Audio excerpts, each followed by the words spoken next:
Hi friends, എല്ലാവർക്കും നിഷാറോസ് കിച്ചണിലേക്ക് സ്വാഗതം. ഇന്ന് ഞാൻ തയ്യാറാക്കാൻ പോകുന്നത് നല്ല ടേസ്റ്റിയും ഹെൽത്തിയുമായിട്ടുള്ള ഇതുപോലെ പയറും കഞ്ഞിയാണ്. ഞാൻ തയ്യാറാക്കിയ മെത്തേഡിൽ നിങ്ങൾ ഒന്ന് തയ്യാറാക്കി നോക്കണം. നല്ല ഹെൽത്തിയും ടേസ്റ്റിയുമായും അതുമാത്രമല്ല ഈസിയുമാണ്. നമുക്ക് കറിയൊന്നും വേണ്ട, അത്ര നല്ല സ്വാദിഷ്ടമാണ് ഈ പയറും കഞ്ഞിയും. അപ്പോൾ ഇതെങ്ങനെയാണ് നമുക്ക് തയ്യാറാക്കുന്നതെന്ന് നോക്കാം. അതിനായിട്ട് ഞാൻ ഇൻഗ്രീഡിയൻസ് എടുത്തിരിക്കുന്നത് തേങ്ങ എടുത്തിട്ടുണ്ട്. ഒരു മീഡിയം തേങ്ങയുടെ ഒരു മുറി തേങ്ങ ഞാൻ ചിരവി എടുത്ത് വെച്ചിട്ടുണ്ട്. അത് അല്പം നല്ല ക്രഷ് ചെയ്താണ് ഞാൻ എടുത്ത് വെച്ചിരിക്കുന്നത്. നമുക്കൊന്ന് ചെറുതായിട്ടൊന്ന് ക്രഷ് ചെയ്ത് വേണം ഇടാൻ, എന്നാലേ നല്ല ടേസ്റ്റായിട്ട് നമുക്കതിനകത്ത് ഇടാൻ പറ്റുള്ളൂ. പിന്നെ ഞാൻ എടുത്തിരിക്കുന്നത് വറ്റൽമുളകാണ്. വറ്റൽമുളക് 5 വറ്റൽമുളക് എടുത്ത് വെച്ചിട്ടുണ്ട്. പിന്നെ കുറച്ച് ചെറിയ ഉള്ളി എടുത്ത് വെച്ചിട്ടുണ്ട്. പിന്നെ ഞാൻ ഒരു സ്പൂൺ ജീരകം എടുത്ത് വെച്ചിട്ടുണ്ട്. അത് നമുക്ക് പൊടിക്കുകയൊന്നും വേണ്ട, വെറുതെ ഇതുപോലെ എടുത്താൽ മതി. പിന്നെ നമുക്ക് വേണ്ടത് ഉപ്പും കറിവേപ്പിലയാണ്. പിന്നെ മെയിനായിട്ട് നമുക്ക് വേണ്ടത് പയറും അരിയുമാണ് വേണ്ടത്. പയറും അരി എടുത്തിരിക്കുന്നത് ഇത് ചെമ്പാവരി, അതായത് റെഡ് റൈസ് എടുത്താൽ മതി. നമുക്ക് കടയിൽ നിന്ന് വാങ്ങുന്ന റെഡ് റൈസ് അരി എടുത്താൽ മതി. പിന്നെ ചെറുപയർ, 1 ഗ്ലാസ് ചെറുപയറും 1 ഗ്ലാസ് അരിയാണ് എടുത്തിരിക്കുന്നത്. ഈ ഗ്ലാസ്സിൽ തന്നെയാണ് അരി എടുത്ത് വെച്ചിരിക്കുന്നത്. അപ്പം നമുക്ക് ആദ്യം ഈ പയറും അരിയും കൂടെ മിക്സ് ചെയ്തതിന് ശേഷം ഞാൻ ഇതിനകത്ത് ഇട്ട് കൊടുത്തു. ഇത് നന്നായിട്ട് നമുക്ക് കഴുകിയെടുത്തുകൊണ്ട് വരാം.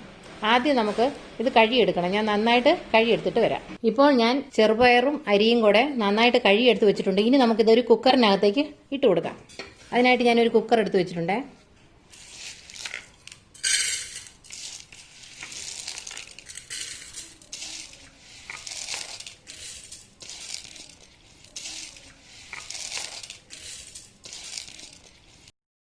വളരെ ഈസിയാണ് ഇത് തയ്യാറാക്കിയെടുക്കാനായിട്ട്.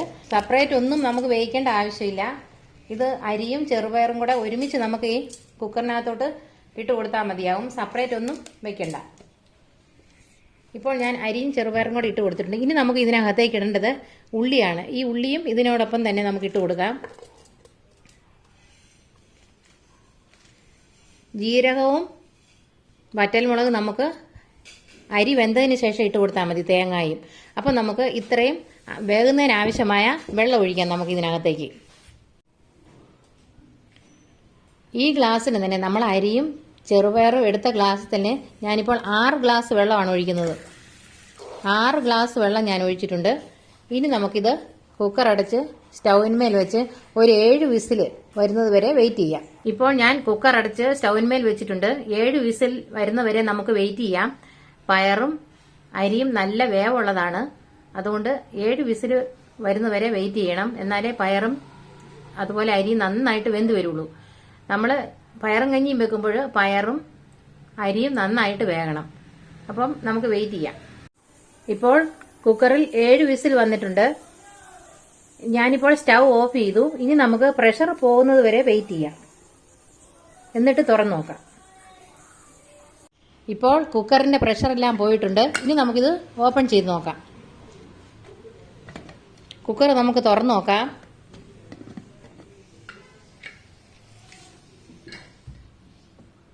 നമുക്ക് പയറും അതുപോലെ തന്നെ ചോറും എന്തോന്ന് നോക്കാം. കണ്ടോ, നന്നായിട്ട് വെന്തിട്ടുണ്ട്. അതുപോലെ കറക്റ്റ് വെള്ളമായിട്ടുണ്ട്. ഇനി നമുക്ക് അല്പം വെള്ളവും കൂടെ ഒഴിച്ചു കൊടുക്കണം. 6 ഗ്ലാസ് വെള്ളം ഒഴിച്ചാണ് നമ്മൾ കുക്കറിൽ വെച്ചിരുന്നത്. ഇപ്പം നന്നായിട്ട് വെന്തിട്ടുണ്ട്. ഇനി നമുക്ക് ഇതിനകത്തേക്ക് വറ്റൽമുളക് കട്ട് ചെയ്തിട്ട് കൊടുക്കണം. അതിട്ട് കൊടുക്കാം. പിന്നെ നമുക്ക് ജീരകം അരക്കിയൊന്നും വേണ്ട, ഇതുപോലെ ഇട്ടാൽ മതി. ഇനി നമുക്ക് ഇട്ട് കൊടുക്കേണ്ട തേങ്ങയാണ്. തേങ്ങ ഇട്ട് കൊടുക്കാം.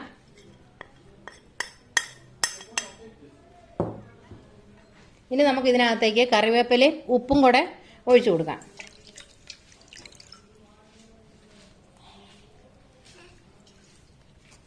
ഇനി നമുക്ക് ഇതിനകത്തേക്ക് ഉപ്പ് ഒഴിച്ചു കൊടുക്കാം. ഉപ്പ് ഞാൻ നീരാണ് ഒഴിക്കുന്നത്. ഉപ്പ് നീര് ഒഴിച്ചു കൊടുക്കാം. ഉപ്പ് നീര് ഒഴിച്ചു കൊടുത്തിട്ടുണ്ട്. ഇനി നമുക്ക് ഇതിനകത്തേക്ക് ആവശ്യത്തിനുള്ള വെള്ളവും കൂടെ ഒഴിച്ചു കൊടുക്കണം. നമുക്ക് നന്നായിട്ട് ഒന്ന് മിക്സ് ചെയ്ത് കൊടുക്കാം. ഉപ്പെല്ലാം നന്നായിട്ട് പിടിക്കണം. ഉപ്പ് നോക്കണം നമ്മൾ. ഉപ്പ് കുറഞ്ഞാൽ പിന്നെ ടേസ്റ്റ് കുറയും. അപ്പം നമ്മൾ കറക്റ്റായിട്ട് ഉപ്പ്. അപ്പം നമുക്ക് ഇത്ര ഇതായിട്ടുണ്ട്. നമുക്ക് അല്പം കൂടെ വെള്ളം ഒഴിച്ചു കൊടുക്കാം.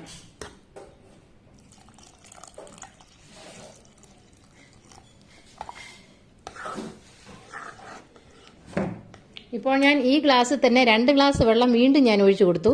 ഇനി നമുക്ക് നന്നായിട്ട് മിക്സ് ചെയ്യാം.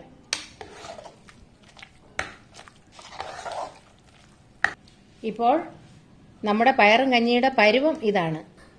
അപ്പോൾ ഇനി നമുക്ക് ചെയ്യേണ്ടത് നന്നായിട്ട് തിളപ്പിക്കണം. നന്നായിട്ട് തിളയ്ക്കാനായിട്ട് സ്റ്റൗവിന്മേൽ വയ്ക്കാം. ഈ മുളകൊക്കെ നമ്മൾ ഇപ്പോഴാണ് ഇട്ടത്, അപ്പോൾ ഇത് ഒന്ന് വേകണം. അപ്പം നമുക്ക് നന്നായിട്ട് കുക്കറിൽ വേവിച്ചെടുക്കാം. ഒരു പ്രാവശ്യം കൂടെ നമ്മൾ കുക്കറിൽ നമ്മൾ അടച്ചൊന്നും വെക്കണ്ട. ഇതേപോലെ തന്നെ കുക്കറിൽ വെച്ച് നന്നായിട്ട് നമുക്ക് തിളപ്പിക്കാം. ഇപ്പോൾ ഞാൻ സ്റ്റൗവിന്മേൽ വെച്ച് സ്റ്റൗ ഓണാക്കിയിട്ടുണ്ട്. നന്നായിട്ട് തിളയ്ക്കുന്നതിനായിട്ട് നമുക്ക് വെയിറ്റ് ചെയ്യാം. ഇടയ്ക്ക് ഇളക്കി കൊടുക്കണം. നമ്മൾ വെള്ളം ഒഴിക്കുമ്പോൾ ഇതുപോലെ ആയിരിക്കണം വെള്ളം ഒഴിക്കുന്നത്. ഇത് തിളയ്ക്കുമ്പോഴത്തേക്കും കുറച്ചുകൂടെ കുറുകി വരും. അപ്പം നമുക്ക് നന്നായിട്ട് തിളപ്പിക്കാം. ഇപ്പോൾ തിളയ്ക്കാൻ തുടങ്ങിയിട്ടുണ്ട് കണ്ടോ. ഇനി നമുക്ക് ഇളക്കി കൊടുക്കണം, ഇല്ലെങ്കിൽ ഇതിന്റെ ചുവട്ടിൽ പിടിക്കും. അതുകൊണ്ട് ഇളക്കി കൊടുത്തുകൊണ്ട് വേണം നമുക്ക് തിളപ്പിച്ചെടുക്കാനായിട്ട്.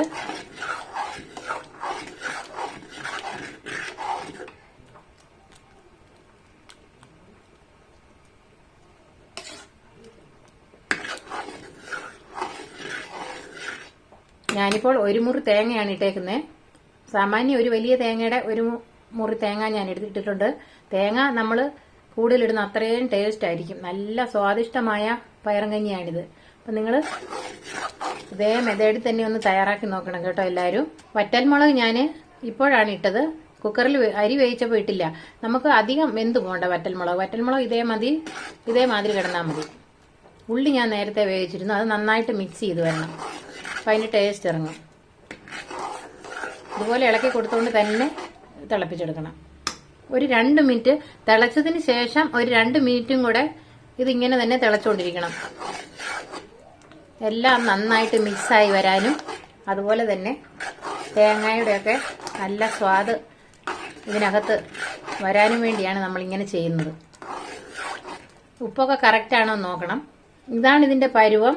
നമ്മളിത് വാങ്ങി വെക്കുമ്പം അല്പം കൂടെ കുറുകുയിരുന്നു. അതുകൊണ്ട് നമുക്ക് ഈ പരുവത്തിൽ തന്നെ വാങ്ങി വെക്കണം. ഒന്നുകൂടെ തിളച്ച് വരട്ടെ നന്നായിട്ട്. എന്നിട്ട് നമുക്ക് സ്റ്റൗ ഓഫ് ചെയ്യാം. തിളച്ചിട്ടുണ്ട് കണ്ടോ. തിളച്ച് 2 മിനിറ്റ് കഴിഞ്ഞിട്ടുമുണ്ട്. ഇനി നമുക്ക് സ്റ്റൗ ഓഫ് ചെയ്യാം. ഇനി നമുക്ക് അല്പം തണുക്കുന്നതിനായിട്ട് മാറ്റി വെക്കാം.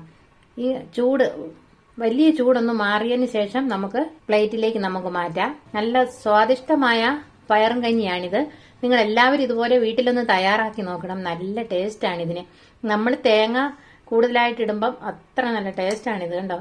വളരെ ഹെൽത്തിയും ടേസ്റ്റിയുമായിട്ടുള്ള, നമുക്ക് ഈസി ആയിട്ട് ഇപ്പം കറിയൊന്നും ഇല്ലെങ്കിലും നമുക്ക് പെട്ടെന്ന് തന്നെ തയ്യാറാക്കി കഴിക്കാവുന്നതാണ് പയറും കഞ്ഞിയും. എല്ലാവർക്കും ഇഷ്ടപ്പെടും. പിള്ളേർക്കൊക്കെ നല്ല ഹെൽത്തി ഫുഡാണ് ഇത്. എല്ലാവർക്കും ഹെൽത്തി ഫുഡ് തന്നെയാണ്. അപ്പം നിങ്ങളെല്ലാവരും ഇതൊന്ന് തയ്യാറാക്കി നോക്കണം ഇതുപോലെ. അപ്പോൾ നിങ്ങൾക്ക് ഈ വീഡിയോ ഇഷ്ടമായെങ്കിൽ ഞങ്ങളുടെ ചാനൽ സബ്സ്ക്രൈബ് ചെയ്യാൻ മറക്കരുത്. തൊട്ടടുത്ത് കാണുന്ന ബെൽ ബട്ടൺ കൂടി പ്രസ് ചെയ്യാൻ വേണം. താങ്ക്